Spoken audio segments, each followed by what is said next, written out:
About 13 years ago, maybe 14 years ago. I'm in a ballroom with Tom Ferry. I think it's November. There's about 300 elite clients back then. One of the 3 days was a man by the name of Darren Hardy spoke to us. Some of you know Darren Hardy, amazing businessman, author, guru-esque speaker. And I knew Darren, I knew his books. I'd never seen him speak.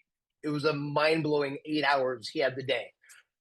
For 90 minutes of that day, and this is where everything we're going to talk about stems from, he was talking about one subject, the power of monotasking versus multitasking. He went on to talk about how the disadvantage we have of multitasking, where we think we have this amazing advantage. Tell me if you've ever had a day like this. You sit down to make these 7 phone calls. I sit down to make these phone calls, and as I sit down, the water's a little light. I got to go fill up the water. I'll be right back. On the way, I get involved in 4 text messages. On the way back, I have to go potty. And then when I sit down, the email comes out, and now we're dealing with the transaction nightmare. And if I ever get back to those 7 phone calls, I'm lucky, right? And at the end of the day, you feel exhausted. And what got done? Less than we wanted to get done in most cases, right? So he said the game is monotasking. And that sounds great on the surface. But then he introduced the concept of the jam session. And what he was really talking about here is our calendar being full. We're very reactive. Anybody lead generate or follow up on the go, one here, one there, on the phone, right? We don't really have a true lead generation block, if that's the thing for our jam session. The day kind of happens. We're exhausted but not productive versus being intentional, results, proactive, lead gen, right? I mean, could you imagine what we could accomplish if we actually monotasked 90 minutes a week in lead generation and follow-up? We design the day the night before. We're focused and measurable on our outputs, and of course, mono versus multitasking. Yeah, we should have a revenue, at least building session every single day built in. Some of us, this is a weekly project we need to get into. Some of us need 2. We need to do that hour, hour and a half of lead gen, hour and a half of pipeline management and follow up. And man, what about a third, right? Getting to that 4.5 hours a day. Some of you need to put 3 90-minute blocks in the schedule throughout every single day. Good idea not to have 92 pings and dings coming at you as you're trying to figure out what Pantan is teaching you to do or what buttons you're pushing, right? The interruptions really have a hold on us, and we got to be careful. Imagine if we could do 2 of these a day. You could handle whatever the day is bringing at you that requires you right then and there. The stuff we wait till 7 at night at, right? And we just knock out because it's got to be done and we drag our ass through it. Excuse me. What would happen if you actually had 3 hours built into your day on purpose that you controlled 100%? I got it. 90 minutes is not the end of the world, regardless. Regardless, a client, an agent, an escrow officer, whoever it is, 90 minutes is not, you might adjust this to 60 minutes. You might be so busy, 45 minutes is the best your nervous system can handle. Okay. But we have to let everybody know that's important. That might bug you, that might keep you from your game. You might use as the excuse as to why you couldn't, didn't. You would have, but you got to let them all know, not this time. Because you're doing it right now, they're not getting through. And again, at a listing appointment, nobody's bothering you. You just got to tell the people. And we got to turn our phone off. We got to put it in airplane mode. It's a distraction at the highest level possible. And that's what we're talking about right now. That's rule number 1. Rule number 2, no email, no social. and no task switching, which brings me to another story. Mr. Darren Hardy is telling us a story, and he's talking about task switching. Like I said, getting up, going potty, going to get the coffee, or better yet, texting, MLS, the email to the marketing dude on the listing, setting up photos. That thing needs to stop. He said, getting back to the thing you were originally focused on sometimes never happens, rarely happens. The idea to come back to it at the best is 20 minutes. 20 minutes from the time that we said, I'm going to do it, to shiny squirrel and back again to the original task, 20 minutes. He also went on to say that the multitasking at level is worse than smoking pot for our brain, our focus. And then the joke, of course, everybody, and you get none of the benefits, right? So why bother? Why are we doing it to ourselves? It doesn't make sense.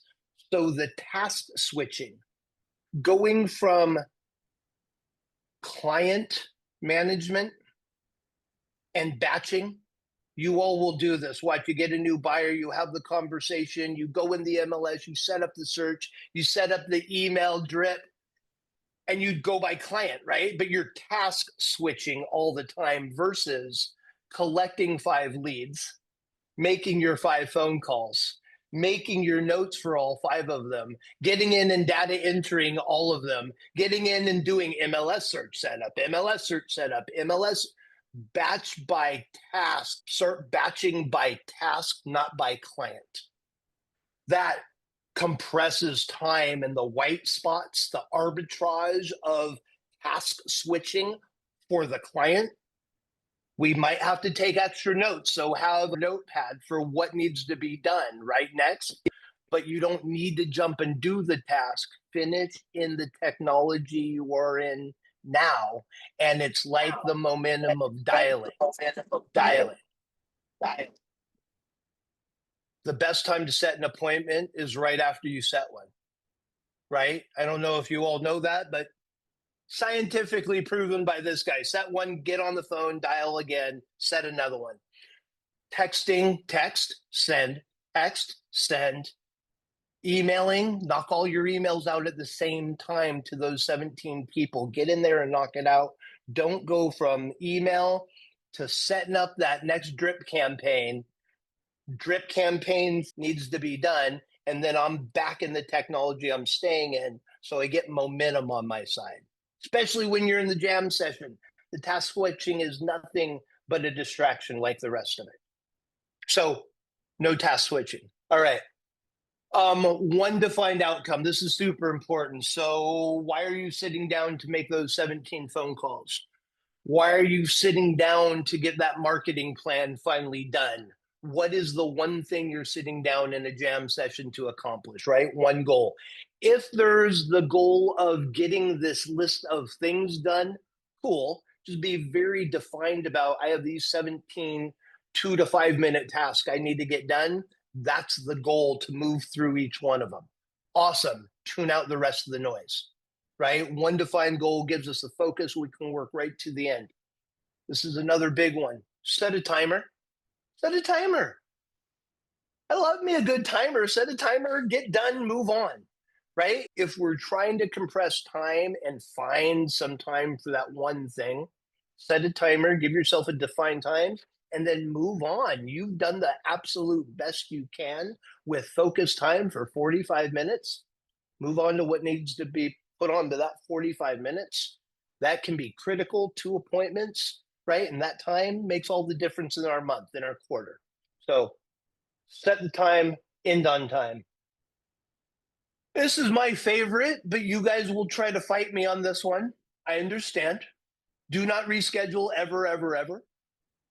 Reschedule everything else around it. You reschedule around the jam sessions, because if it's in your schedule, if we're going to this length to make it something we do no matter what, right? We figure out, don't reschedule on yourself. Hold yourself to account to your jam sessions. And then, yeah, build your week around it. Make sense? So here's the thing. One should be very clear on the single focus. Let's get 25 past clients called in the next 90 minutes. Let's get these 3 videos done. Let's get the listing presentation knocked out from my point of view. Let's call every expired. So I think this is absolutely doable. I know this is absolutely achievable for each of you. I got busy for the one thing that I set time aside to move my business forward on doesn't register very well with me. We got reactive. We're moving on defense. We're not very offensive. When we can't find 90 minutes out of what are the hours in 7 days? What's that number? 168? I don't know. A lot of them. We're only looking for 90 minutes a week, maybe a day, right? So let's not get too busy to do one thing. Let's make the one thing, if not the priority, definitely a priority for the week, right? We have to schedule sessions like a listing appointment. Talk to many of you like this. If you had $1.5 million, $2 million listing appointment, for some of us, a $622,000 listing appointment, nothing would get in the way of that. You would schedule around that, right? Every one of you would schedule around that. I'm asking you, at least on the weekly, if it's you and it's a daily thing, on the daily, then schedule around it. Make it that important to you if you really want to get it done. There's got to be a fix. Write it down, act on it after the session ends. This is such a big one. The 91st minute, bring it on. Bring on all the chaos. Right now, I'm sticking to my guns. Start at 60 minutes. Start at 30 minutes if you need to. Build the 90 over a couple weeks. We don't have to solve it all in one fell swoop. What was our outcome? Did we achieve it? Prospecting calls actually made. Daily tracking numbers if we're doing this. Weekly tracking. How many sessions did we actually get completed? Because if we're doing these things and not setting appointments, if lead generations are 90 minutes, the appointments are the reason, right? The outcome needs to be tracked to make sure we're making the moves we want. We have the honor of doing what we get to do for a living. We are mostly talking about the people we get to talk to or the projects that are in front of us anyways. With all of this, please keep gratitude in the forefront because it could be a whole lot different just like that. This is a blessing to have these kind of challenges in front of us with our schedule. Where do we fit personal time in to work on the thing? Thank you, God, right? It could be a whole lot worse. And if we don't, they're coming for our time. Intentionality, I think, is the name of the game of what we're talking about. Monotasking kind of hits it, but being intentional for you. And I want in. So I am over. I have to go. I want an email. I want a text. I want to know how the first uninterrupted 90 minutes goes on purpose, intentionally. Have a great week. I hope this was helpful. Have a great weekend. Thanks, everybody.